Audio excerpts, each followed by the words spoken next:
கதிர்மதி செய்மால் குருபுகர்காரி நிழற்கோள் ராகு கேதன நவக்கோள்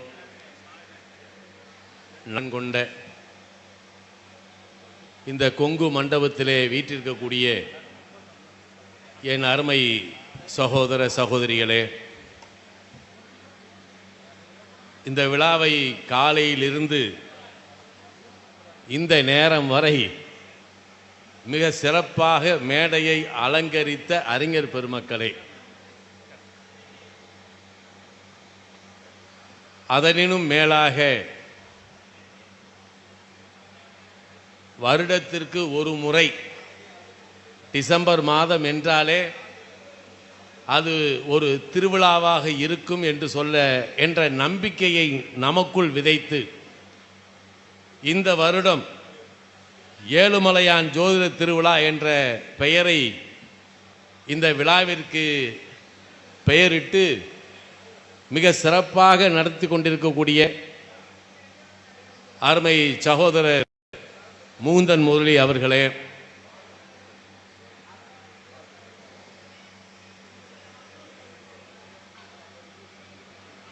அவருக்கு உறுதுணையாக இருக்கக்கூடிய இந்த விழாவினுடைய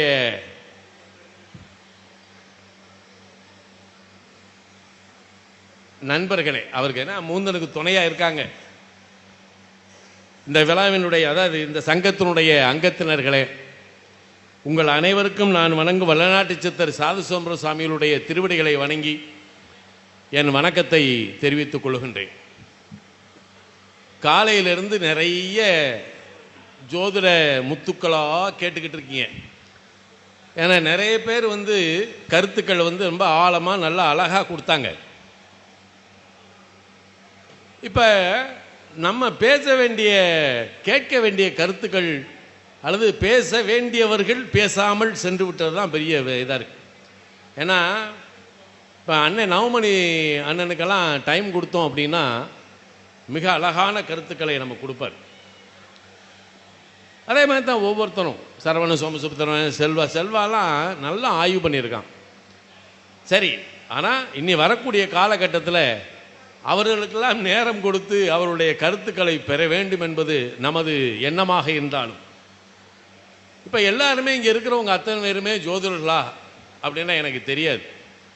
ஆனால் ஜோதிடத்தின் மீது பற்று கொண்டவர்கள் அப்படின்றது மட்டும் நல்லா தெரியும். ஏன்னா இவ்வளவு நேரம் வரைக்கும் நீங்கள் இப்படி உட்கார்ந்துருக்கீங்கன்னா இந்த ஜோதிடத்தில் உங்களுக்கு இருக்கக்கூடிய தாக்கம் அதை உணர முடியுது. எல்லாருமே ஜோதிடத்துக்கு வந்துடலாமா சார்? ஜோதிடம் எனக்கு வருமா? நான் ஜோதிடம் பேசலாமா? நான் மற்றவங்க ஜாதகத்தை பார்த்து இதில் பல பயம்றான். எப்படி தெரியுமா சார்? இந்த ஜோசியம்னு பார்த்தா கர்மா ஏதோ ஒட்டிக்கிடும்னு சொல்கிறாங்களே சார், அது எதுவும் இருக்கா சார் அப்படின்றான். அப்போ இதுக்கெல்லாம் ஒரு பதில் இருக்கத்தானே செய்யுது. இப்போ ஜோதிடத்து மேலே ஒரு ஒரு அஃபெக்ஷன், அதாவது பற்று இல்லாமல் அதை அறிந்து கொள்ள வேண்டும் புரிந்து கொள்ள வேண்டும் என்ற எண்ணம் இல்லாமல் நீங்கள் யாராவது இங்கே உட்கார்ந்துருப்பீங்களா? என்ன அப்போ இந்த இடத்துல ஜோதிடத்தினுடைய இப்போ ஒரு காலகட்டத்தில் ஒரு ஊரில் ஒரு 4 ஜோசியர் அல்லது 5 ஜோசியர் இருந்தாங்க. ஆனால் இன்னைக்கு ஒரு தெருக்குள்ளே உள்ளே போனாலே 150 ஜோசியர் இருக்காங்க. ஏன்னா எல்லாம் பெரியாச்சு. இதுக்கு யார் காரணம்னா, தமிழ்நாட்டுக்குள்ள ஆராய்ச்சி செஞ்சு பார்த்ததில் இந்த தமிழ்நாடு பூரா இந்த ஜோதிடங்களை உருவாக்கக்கூடிய ஒரே மனுஷன் யாரையான்னு பார்த்தா அது நம்ம முகுந்தன் முரளி. தமிழ்நாடு பூரா விதைச்சு வச்சிருக்காயா. எங்கே போனாலும் சரி, யார்கிட்ட படிச்சிங்க? நம்ம முகுந்தன் முரளி ஐயாட்ட படித்தோம். எப்படி பாருங்க. இப்போ அவர் என்ன செஞ்சாரு? சரி, இங்கே தான் விட்டாரா? இதை விட மலேசியா, சிங்கப்பூர், ஆஸ்திரேலியா, கனடா அங்கேருந்தெல்லாம் படிக்கிறாங்க. அப்போ வெளிநாட்டு அன்பர்களுக்கும் ஆன்லைன் மூலமாக ஜோதிடத்தை கற்பித்து கொண்டிருக்கக்கூடிய, இது எதுக்கு சொல்கிறேன் அப்படின்னா, ஜோதிடத்தில் ஒரு விழிப்புணர்வு வேண்டும் என்கின்ற எண்ணத்தை இந்த மக்களுக்கு பூத்தி கொண்டிருக்கக்கூடிய முகுந்தன் முரளியை நான் மனதார பாராட்டுகின்றேன், வாழ்த்துகின்றேன். அறியாமையை போக்கணும். ஆனால் அதே நேரத்தில் ஒரு விஷயத்தை நான் உங்ககிட்ட நான் பதிவு பண்ணுறேன். இதை சொல்றதற்கு எனக்கு தகுதி இருக்கானா? இருக்கு. ஏன் தெரியுமா? நீண்ட நெடுங்காலமாக கிட்டத்தட்ட ஒரு 42 ஆண்டுகள் இந்த துறைக்குள்ளே எந்த விதமான பிரதிபலனையும் எதிர்பாராமல் 24 மணி நேரம் இந்த ஜோதிடத்தை சிந்தித்து என்னுள் எழுந்த கருத்துக்களை எழுத்துக்களாகவும் பேச்சுக்களாகவும் கொடுத்த ஒரு நிலையில் இந்த அறிவுரையை சொல்லக்கூடிய தகுதி எனக்கு இருக்கிறது என்பதை இந்த இடத்தில் நான் பதிவு செய்கின்றேன். ஏன் தெரியுமா? இந்த ஜோதிடத்துக்குள்ள நீங்க வாங்க, நவக்கிரகம் உங்களை வாழ வைக்கும். ஆனால் அதே நேரத்தில் பரிகாரம் என்ற பெயரில் நீங்கள் பணத்தை பெற்றுக்கொண்டு இந்த ஜோதிடத்தில் வாழ்ந்து விடலாம் என்ற ஒரு எண்ணம் இருந்தால் தயவு செய்து இதற்குள் வராதீர்கள். ஏன் வராதீங்கன்னு சொல்லேன்னா உங்க வாழ்க்கை கெட்டுப்போம். முதல்ல அதை பாருங்க. இதுக்கு ஒரு அழகான கதை சொல்றேன் சாமி. இந்த கதை உங்களுக்கு ரொம்ப ஆழமா புரியும். நான் ஜோதிடத்தில் ஒரு அருமையான கருத்தை நான் இன்னைக்கு கொடுக்குறேன். உங்களை ஆளுகின்ற கிரகம் எது அப்படின்றத நான் இன்னைக்கு அழகாக உங்களுக்கு கொடுத்துட்டு போகிறேன். நம்ம இப்போ நிறைய பேர் பேசுனாங்க சாமி. இப்போ எண்கணிதத்தை பற்றி பேசுனாங்க, வாஸ்தை பற்றி பேசுனாங்க, என்னென்னமோ பேசுனாங்க. 1980 இந்த துறைக்குள்ளே நான் வரும்போது நான் முதலில் தொட்டது எது என்றால் எண்கணிதம் தான். நியூமராலஜி. பண்டிட் சேதுராமனுடைய அவருடைய அந்த விஞ்ஞான ஜோதிடம்ன்ற புத்தகத்தை படித்து தான் அதிர்ஷ்ட விஞ்ஞானம் அந்த புத்தகத்தினுடைய பேர் கேஷுவலாக எடுத்து படித்தேன். அது வரைக்கும் நான் நாத்திகன். அந்த புத்தகத்தை படிக்கும் வரை அடியேன் நாத்திகன். நான் எந்த கோயிலுக்கும் போனதில்லை, எந்த சாமியும் கும்பிட்டும் கிடையாது. விளக்கமாக சொல்கிறதா இருந்தால் எங்கள் அப்பத்தா விநாயகர் கோயிலில் அர்ச்சனை பண்ணுறதுக்கு ₹1 கொடுக்கும். எப்போ?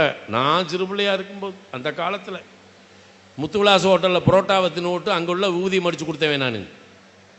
என்ன, நான் ரொம்ப தைரியமாக இதை பேசுவேன். காலையில் பெரம்படி கிடைக்கும்னு எனக்கும் தெரியும். எனக்கு பிடிக்கல. சாமின்னு சொன்னால் வெளுத்துருவேன். சாமி அது பட.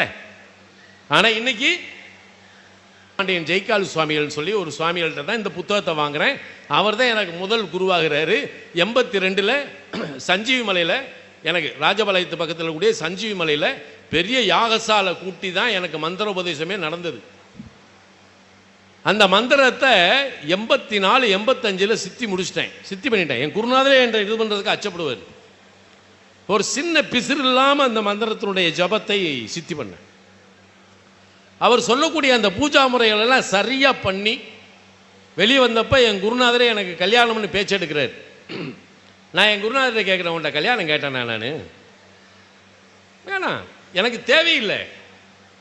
அவர் சொல்கிறார், டேய் கல்யாணம் பண்ணணும்டா, நான் 5 பிள்ளையை பெற்றவன், நீ பெற்றதுக்கா நான் இது பண்ண முடியுமா? எனக்கு இதுக்கே கல்யாணம்? நான் யாரு கூடயாவது வம்பு தும்புக்கு போனேனா, ஏதாவது பொம்பளை பிள்ளையில் ஏற எடுத்து பார்த்தனா, இல்லை பொம்பளைகிட்ட வம்பு பண்ணுறனா, நீ எதுக்கு இப்போ என்ன கல்யாணம்ன்ற?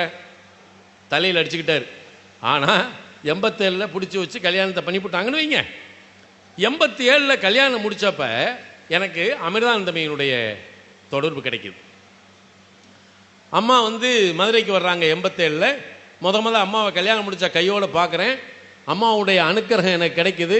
அம்மாவுடைய பயணம் பண்ணுறேன். 92 வரைக்கும் வள்ளிக்காவனுடைய தொடர்பு எனக்கு இருந்தது. வள்ளிக்காவு ஆசிரமத்திலே நான் போய் பணிபுரிகிறேன். அப்போ அம்மாவுடைய அனுக்கிரகம் பரிபூர்ணமாக இந்த உலகத்தில் ஒப்பற்ற தாய் அமிர்தானந்தமயி. அவளோட அருகில் உட்கார்ந்து அதெல்லாம் கொடுத்து வச்சிருக்கணும் சாமி, கொடுத்து வச்சிருக்கணும். அங்கே வள்ளிக்காவில் பாவ தரிசனம் நடக்கும். அதெல்லாம் தெரியணும் உங்களுக்கு. பாவ தரிசனம் வியாழக்கிழமை ஞாயிற்றுக்கிழமையும் நடக்கும். நான் என்ன செய்வேன், வேகமாக போய் ஆசீர்வாதம் வாங்கிட்டு வந்தாச்சுன்னா சின்னமாவது சாப்பிட்டுட்டு நம்ம ஜாலியாக இருக்காதுன்னு சொல்லிட்டு வேகமாக போவேன். அப்போ தான் சொல்லும், எந்த மணி இருக்குது அப்படின்னு பக்கத்திலே உட்கார வச்சு கொடுக்கும். விழா முடியும் 2 மணிக்கு, 2 மணி வரைக்கும் அங்கே தான் உட்காந்துருக்கணும். நம்ம நினைப்பிச்சு இதாகி போச்சா? பலவிதமான சந்தேகங்களுக்கு ஒரு தீர்வு அமிர்தானந்தமயி. அப்போ அந்த அமிர்தானந்தமயினுடைய வள்ளிக்காவு ஆசிரமத்திலிருந்து வெளியே வரும்போது எனக்கு ராஜகோபால் சாமி அப்படின்னு ஒரு நிர்வாணியினுடைய தொடர்பு கிடைச்சது, ராமநாதபுரம். நீங்கள் ஆச்சரியப்படுவீங்க சாமி, ஸ்பரிச தீட்சை அப்படின்றத இந்த சூரியனும் சந்திரனும் அந்த இணைகின்ற புள்ளி, இதை எப்படி அவங்க கணிச்சாங்கன்னு எனக்கெல்லாம் தெரியாது. என்ன அந்த இணையக்கூடிய அந்த அற்புதமான அந்த நேரத்தில் எனக்கு அவர் ஸ்பரிச தீட்சை கொடுக்குறாரு.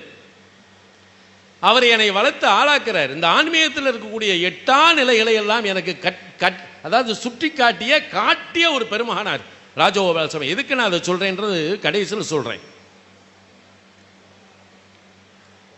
என்ன 99 சுவாமிக்கு ராஜகோபால் சாமிக்கு சமாதி வைக்கிறேன். ராமநாதபுரத்தில் சக்கரக்கோட்டை கம்மாக்குள்ள சமாதி முடிஞ்ச உடனே அப்படியே மனசு அதாவது ஒரு தகப்பனை இழந்த என் தந்தை இறந்த போது கூட நான் அழுகலையா. நான் 3 வயசு பிள்ளை, இளமையிலே சிறு வயசுல எங்கள் அப்பா இறந்துட்டாங்க. நான் அப்போ கூட அழுகலைன்னு சொல்லுவாங்க, ஏன்னா அந்த பருவம். ஆனால் ஒரு தந்தையை இழந்த ஒரு சூழலில் தவிச்சுக்கிட்டு இருக்கும்போது தான் எங்கள் ஐயா ராஜகோபால என்னை செய்யறாரு, என்னை வல்லநாட்டில் கொண்டு போய் வர்றாரு. அந்த வல்லநாட்டு பீடத்துக்குள்ள நுழைறேன். அதே 99 ஆதி குரு ஆத்மஞான சரணூர் சாஸ்திர சபையினுடைய நிலையிலிருந்து அங்கிருந்து எனக்கு பாடம் கொடுத்து எனக்கு வாசியோத்தி 99 கொடுக்குறாங்க. எங்கள் ஐயா சமாதி பண்ணதுக்கு பின்னாடி அன்றையிலிருந்து இன்றைக்கு வரைக்கும் அந்த வாசியோகத்தினுடைய அபியாசத்தை சரியாக இன்றைக்கு வரை இறைவனுடைய அனுக்கிரகத்தால், என் குருமார்களுடைய அனுக்கிரகத்தால் என் பயணம். ஆனால் 2003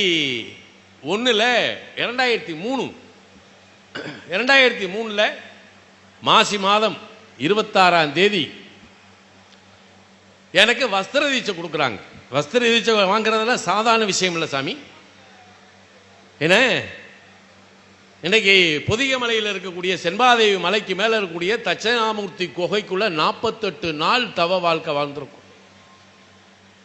ஒருவேளை உணவு, இரவு 2 மணிக்கு எழுந்து குளித்து விட்டு நட்சத்திர ஜோதி பூஜை பண்ணணும். அகவல் பூஜை 60 நாள். என் குருநாதர் எனக்கு வஸ்திர தீட்சை கொடுக்குறாரு. நான் இன்னைக்கு என்னமோ இந்த ஜிப்பாப்பா போட்டது இந்த ஒரு 2 வருஷத்துல தான். அது ஒரு காரணத்துக்காக. இத்தனையும் இறைவன் எனக்கு கொடுத்துருக்கிறான். ஏன் இதை சொல்றேன் அப்படின்னா நீங்க புரிஞ்சுக்கிடணும். நம்ம மூந்தன் முருகிட்ட கேட்டிருக்காங்க, அவர் என்ன பொன்னையா சுவாமின்னு போடுறீங்க அப்படின்னு ஒருத்தர் கேட்டிருக்கான். எப்படி எப்படி இருப்பாரு, எப்படி மனிதனுடைய மனம் எப்படி இருக்குன்றதை தெரிஞ்சுக்கணும். ஆனால் இந்த சூழல்லையும் கூட எனக்கு கிடைத்த அருள் அமுதம், எனக்கு கிடைத்த குருமார்கள் இன்றைக்கு உங்க மத்தியில் உங்களுக்கு முன்னாடி என்ன உங்க அன்புக்கு பாத்திரமானவனாக நான் காலையிலிருந்து வந்தப்ப என் மேல அன்பு செலுத்திய அன்பர்கள், இறைவன் அது ஒண்ணுதாயா. நான் சம்பாதிச்சது அது ஒண்ணுதான். ஆனால் இந்த ஜோதிடத்துறைக்கு நீ என்ன செய்தாய் என்று என்னை கை நீட்டி நீங்கள் கேட்டீர்கள் என்றால் நான் பிரதிபலனை எதிர்பாராமல் இந்த ஜோதிடத்திற்கு என பாடுபட்டிருக்கேன். என்னுடைய கருத்துக்களை, ஆழமான கருத்துக்களை, இன்னைக்கு தானே ஃபேஸ்புக்கு டூல்ஸ்க்கெல்லாம் வந்திருக்கு. அந்த காலத்தில் ஜோதிட மாத இதழில் பூராமே என் கட்டுரை உள்ள வரும். என் கட்டுரையை பூரா பைண்டிங் முடிச்சு கொடுவாங்க. ஒரு ஆராய்ச்சி. அதுக்கு பின்னாடி 2003 என்ன செய்கிறாரு, சங்ககிரி அமிர்தலிங்கம் ஐயான்னு ஒருத்தர் இருந்தார், என்னுடைய ஆத்மார்த்தம் நண்பர். அவர் சொல்றாரு, காலபுருஷ தத்துவம் உன்னோடு போயிடக்கூடாது, அந்த மக்களுக்கு தெரியணும், நீ அதை புத்தகமாக எழுதுன்னு சொல்றாரு. அப்போ அமிர்தலிங்க ஐயா சொல்லும்போது அதுக்கு உறுதுணையாக இருந்தது யாருன்னா வெளியில் இருக்கக்கூடிய ஆரம்பிரா பதிப்பகத்தினுடைய அருமை சகோதரர் விஜய்ஹரி. மேசலக்கணம் நம்ம அழகா சொல்லலாம். மேசலக்கணத்தினுடைய பஞ்சமாதிவனுடைய நட்சத்திரத்தில் பிறந்ததால் இவள் மிக சிறப்பான புகழுக்கு சொந்தக்காரி, இவள் எந்த துறைக்கு வேண்டுமானாலும் கொண்டு வரலாம் அப்படின்னு சொல்லலாம். ஏன் தெரியுமா, சகல சாபங்களையும் தோஷங்களையும் போக்கக்கூடிய வல்லமை பஞ்சமஸ்தானத்துக்கு மட்டும்தான் உண்டு. நம்மளை காக்கின்ற ஒரு சிறப்பு, நம்மளை எந்த இடத்திலும் நமக்கு கௌரவத்தையும் புகழையும் அந்தஸ்தையும் மரியாதையையும் ஆரோக்கியத்தையும் ஐஸ்வர்யத்தையும் தரக்கூடிய ஒரு அற்புதமான கேடயம் எது என்றால் அது பஞ்சமஸ்தானம் தான். அப்படி மேசலக்கணத்தினுடைய பஞ்சமஸ்தானாதிபதியாகிய சூரியனுடைய நட்சத்திரத்தில் பிறந்தவள் அந்த பெண். அப்ப அந்த ஜாதகத்தை பார்க்கும்போது எனக்கு கண்ணு சொருகுது. சூரியன் போய் அனுச நட்சத்திரத்தில் நிற்கிறார் 8, லக்னாதிபதியோ 6, அஷ்டமத்தில் நிற்கக்கூடிய சூரியன் சாரம் பெற்றிருக்கிறார். ஆனால் பஞ்சமாதிபதியாகி சூரியன் 8 அமர்ந்து நின்ற சாரநாதன் சனியாகி சனி லக்கணத்திலே அசுபதி நட்சத்திரத்திலே அமர்ந்திருக்கிறார். அப்படியே ஒரு நிமிஷம் பார்க்கிறேன். பார்த்தா எனக்கு ஒரு டவுட்டு, இந்த சண்டாளையை நம்மளை ஜோதிக்கிறதுக்காக ஏதாவது ஒரு சாதகத்தை கொண்டு கொடுத்துட்டாங்களோ அப்படின்னு. ஏன்னா பல பேர்த்துக்கு வந்து சோதிப்பாங்க சாமி, செத்தவன் ஜாதகத்தை கொண்டு வந்து காட்டுவேன், வீட்டில் மாடு ஈன்றிருக்கும் அந்த ஜாதகத்தை கொண்டு வந்து காட்டுவான். என்ன எதிர்த்தாப்பில் உட்காந்துருக்கான் உத்து பார்த்தேன். ஏன்னா எனக்குள்ளே ஒரு டர்ரு, இது என்ன ஏன்னா இப்படி ஒரு இதில் இருக்குது. நான் லைட்டாக கேட்டேன், இந்த பிள்ளை உயிரோட இருக்கான்னு கேட்டேன். இருக்கு சாமின்ட்டாங்க, இருக்குன்ட்டாங்க. என்ன எனக்கு அதுக்கப்புறம் அப்படியே ஆழமாக உள்ளே போனேன். சரி, இந்த பிள்ளைக்கு உடல் ரீதியான பிரச்சனையில், தீர்க்க முடியாத பிரச்சனையில் வைரஸ் சம்மந்தப்பட்ட கோளாறு ஏதாவது இருக்கா அப்படின்னு நான் கேட்டேன். ஏன்னா லக்னாதிபதி 6ல் அட்டமத்திற்கு வந்த சூரியன் சார் அவங்கள தெம்பா சொல்லலாம். சூரியனோ 8ல் பாதகாதிபதியாகி சரி, லக்கணத்தில் கேது சாரா இருக்கேன், ஏதோ ஒரு பிரச்சனையில் இருக்கடா அந்த ஜாதகம். முடிவு பண்ணிட்டேன், அப்போ வைரஸ் பிரச்சனை இருக்கு அந்த பிள்ளைக்கு, எழுந்து நடமாட முடியுதா, இதுக்கு ஏதோ ஒரு பிரச்சனை, ஆனால் வைரஸ் பிரச்சனை தான் முடிவு பண்ணியாச்சு. ஏன்னா நம்ம சந்தேகத்தை முதல் சொல்லிக்கணும், தீர்த்துக்கணும். முதல் ஜாதகத்தை கொடுத்த உடனே நீங்கள் விறுவிறுன்னு பலன் சொல்லலாம் ஆரம்பிக்காதீங்க. அவன் லக்கணம் சரியான 2 கேள்வி கேட்டுட்டு அதுக்கப்புறம் கன்ஃபார்ம் பண்ணிப்போங்க. பல ஜாதகத்தில் வந்து லக்கணமெல்லாம் மாறி இருக்கும். இவன் மாட்டுக்கு அவன் பிறந்த நேரம் ஒன்றா இருக்கும், இவங்க ஒன்று சொன்னா இருப்பாங்க, அந்த காலத்தில் எழுதி வச்சுருப்பாங்க. இதெல்லாம் வந்து நம்ம கேட்டுக்காகாது. நீங்கள் என்ன செய்யணும், ஜாதகத்தை பார்த்த உடனே அது என்ன சரியா அப்படின்றது 2-4 கேள்வி கேட்க. நானே கேட்காம ஜாதகத்தை தொடுறதே கிடையாது, எவ்வளோ நேரம் ஆனாலும் பரவாயில்ல. அப்போ இந்த இடத்துல சரி என்ன வச்சு கதைக்க வரல. அப்போ அந்த பிள்ளை ஜாதகம் பார்த்தீங்கன்னா, அந்த பிள்ளைக்கு எய்ட்ஸ், 24 வயசு. அந்த பிள்ளை எந்த இடத்துலையும் தப்பு பண்ணலை. அங்கே தான் ஒரு கேள்வி, அந்த பிள்ளை எந்த இடத்துலையும் தப்பு பண்ணலை. இந்த வைரஸ் எங்கேருந்து வந்தது? அப்போ நம்ம யூகிச்சது சரியா போச்சா? சரி, அதுக்கு ஒரு தீர்வு சொல்லியாச்சு. ஏன்னா அந்த பிள்ளை, இந்த பிள்ளைக்கு எய்ட்ஸு, இந்த பிள்ளையோட தம்பிக்கு எய்ட்ஸு. ஏன்னா அவங்க அம்மாவுக்கு எய்ட்ஸு, அவங்க அப்பாவுக்கு எய்ட்ஸ் இல்லை. இங்கே வாங்க கதைக்கு, அவங்க அப்பாவுக்கு எய்ட்ஸ் இல்லை. இது என்ன அப்படின்னு சொல்லி ஆந்து நான் வந்து கேட்டேன், அவங்க ஒத்துக்கிட்டாங்க. ஆனால் இதுக்கு தீர்வு என்ன தெரியுமா? நான் பாதகாதிபதி தான் பிடிச்சேன், சனி அசுபதி நட்சத்திரத்தில். என்ன அப்போ ஒரு சனிக்கிழமை ஒரு விநாயகர் கோவிலுக்கு போடா, 7 விளக்க போடு, அரும்பு மாலையை போடு, 19 சுத்து கிளாக் வயசு, 7 சுத்து ஆணிக்கிழமை வயசு, 19 இல்லை பண்ணிக்கிட்டே இரு. பண்ண இது என்ன நடக்குன்னு சொல்லி 1 வருஷம் கழிச்சு எனக்கு வந்துட்டாங்க சாமி. அந்த பிள்ளையும் வந்தது, அந்த பையன் வந்தான் என்னைய பார்க்கறதுக்கு. இப்போ சமீபத்தில் அந்த ஜாதகம் பார்த்தவொன்னு அவங்க வந்திருக்கேன், எனக்கு அடையாளம் தெரியல. பார்த்தோம், இது எங்கேயோ பார்த்த மாதிரி இருக்கே, இந்த ஜாதகம் தானே அது. ஆமாம், அந்த பிள்ளை தான் உட்காந்து இருந்தது. இப்போ அந்த பிள்ளைக்கு அந்த எய்ட்ஸுன்ற நிலை மாறி கொஞ்சம் அதிலிருந்து மாற்று கிடைச்சிருச்சு. அதில் அவங்க அந்த டெஸ்ட்டில் வந்து எய்ட்ஸ்லேருந்து விலகி வந்துருச்சு பாருங்க. இது வழிபாட்டில் கிடைச்ச ஒரு பெரிய ஒரு உண்மை சாமி. நம்ம எதை எதிர்பார்த்து எதை செய்யலை. அப்போ இந்த இடத்துல காலபுருஷ தத்துவத்தில் அந்த பிள்ளைக்கு 1-8 தான் ஆப்ரேட் ஆச்சு, 168 தான் ஆப்ரேட் ஆச்சு. ஆனால் அதை விட ஒரு சுவராஜ்யமான ஒரு விஷயத்தை சொல்கிறேன், சொல்லி முடிச்சுக்கிறேன் சரியா? ஒரு கதை 5 நிமிஷம். இப்போ நாம் திக்பலம் அப்படின்னு எடுக்கிறோம். லக்கணத்தில் குருவும் புதனும் இருந்தால் திக்பலம், 4ல் சுக்கிரன் சந்திரன் இருந்தால் திக்பலம். நிறைய கதை இருக்குது, நம்ம பேசலாம். 7ல் சனி இருந்தால் திக்பலம், 10ல் சூரியன் செவ்வாய். இது எதுக்கு சொல்லியிருக்கான்? இப்போ ஒரு ஜாதகத்தில் லக்கணத்தில் குருவும் புதன் இருந்தால் அவனுக்கு போய் நம்ம அட்வைஸ் பண்ணுற வேலையை விட்டுறணும். ஏன்னா அவனுக்கு இயற்கையான ஒழுக்கமும் நியாயமும் நேர்மையும் உண்மையும் சத்தியமாக அவன்கிட்ட இருக்கும். அதே மாதிரி புதன் சமயோச்சித்த புத்தியாக அவன்கிட்ட எப்பயுமே வச்சிருப்பான். அவன் எச்சரிக்கையோடையே இருப்பான் எப்பயுமே. அவனை போய் நம்ம ஒன்றுமே சொல்ல முடியாது, ஒன்றுமே மாற்ற முடியாது. இப்போ சுக்கிரன் சந்திரன் தான் விட்டுருவோம். இப்போ ஒரு ஃபார் எக்ஸாம்பிள் ஜாதகம் ஒன்று சொல்கிறேன். ரிஷப லக்கணத்தில் குருவும் புதனும் நிற்கிறார். என்ன இதில் ஆய்வினுடைய கருத்து என்ன சொல்லுதுன்னா, இன்றைக்கு கார்த்திகை மாதம் எத்தனாம் தேதி? தேதி என்ன கார்த்திகையில் 22ஆ? இப்போ சூரியனுடைய அந்த சூரிய உதயத்தப்ப எந்த புள்ளி இருக்கும்? விருச்சிக ராசி, அதில் 22 டிகிரியில் நின்று மேற்கிலிருந்து கிழக்காக சொல்லக்கூடிய அந்த பூமியினுடைய நிலையை ஒவ்வொரு லக்கணமாக பாஸ் ஆகி வரும், இதானே? ஆனால் இவங்க என்ன சொல்கிறாங்க, அந்த லக்கணம் உதயமாகும் போது லக்கணத்தில் குருவும் புதன் தான் திக்பலன் சொல்லாங்க. இது சப்ஜெக்ட் வேற, இதை நம்ம வேற மாதிரி பார்ப்போம். அதில் சப்ஜெக்ட் இதுக்குள்ள போயிடுவோம். இப்போ இந்த குருவும் புதன் ரிஷப லக்கணத்துக்கு யாரு? புதனோ தன பஞ்சமாதிபதி, குருவோ அட்டம லாபாதிபதி. இப்போ அட்டம லாபாதிபதியும் தன பஞ்சமாதிபதி லக்கணத்தில் ஆதிபத்திய ரீதியாக இருக்கிறார்கள். இப்போ இவனை நல்லவன்னு சொல்லலாம், நாணயஸ்தன்னு சொல்லலாம், அதெல்லாம் தப்பே கிடையாது. ஆனால் என்னென்ன அதிகாரம்? தன லாபாதிபதி குருவும் புதன் என்னது? தன லாபாதிபதி 5-11 கூடைய பஞ்சம லாபாதிபதி. அப்போ 2-8 கூடையவர். பல விதத்தில் இந்த குருவும் புதனும் இவனை போட்டு ஆட்டுறாங்க. இப்போ ஆட்டுறாங்கன்னு என்ன, இவனுக்கு பலன் சொல்கிறாங்க. ஆனால் இவனும் நியாயமாக இருக்கான், நேர்மையாக இருக்கான். சரி, இந்த இடத்துல தான் நீங்கள் என்ன நினைக்கணும்னா, எப்படி இருக்குன்னா, எப்பயுமே ஜாதகம் பார்க்கும்போது லக்கணத்துக்கே பார்த்துக்கிட்டு இருக்கக்கூடாது. நம்ம கூட வர்த்தக உறவு பண்ணக்கூடிய 7ஆம் இடம்னு ஒன்று இருக்கு இல்லையா, அதுக்கு என்ன நடக்குன்னு பார்க்கணும். 7ஆம் இடத்துல பொண்டாட்டி மட்டுமா இருக்கு? இல்லை. புருஷன் மட்டுமா இருக்காரு? இல்லை.